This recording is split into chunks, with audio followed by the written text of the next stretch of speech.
When you want to refer to a professor, I would go with the most formal first until they ask you to do otherwise. So doctor with their last name, and then if they ask you to call them by their first name or by another designation, then please feel free to go ahead.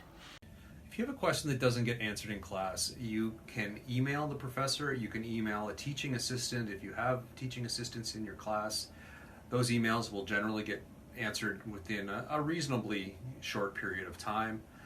Alternatively, most professors and teaching assistants have office hours, and I'd certainly encourage you to come by office hours, get to know us a little bit, ask your question, and we can talk about the material, of course. What are office hours? An underutilized resource at the university. Office hours are a critical, very important way to engage directly with your professors and to cut through the barrier that sometimes large class sizes can present to students. I encourage all students to take the time to invest themselves in their own education and cross the threshold of the door and go and see their professors. They will find a human being there, perhaps more so than would appear in a large lecture hall.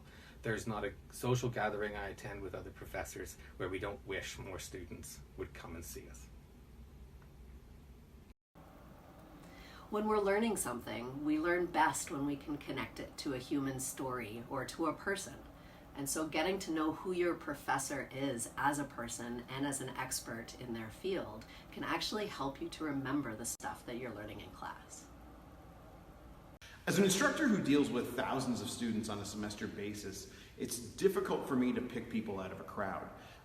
When it comes to research opportunities or letters of reference, it's easier for me to deal with people that I have interaction with over the course of the semester. So making yourself known, coming to me and speaking to me, if it's something that you're having difficulty in the course, or even just that you're passionate about the topic and interested in it as a science, it's easier for me to make that connection with you if I've seen you multiple times or we've discussed things.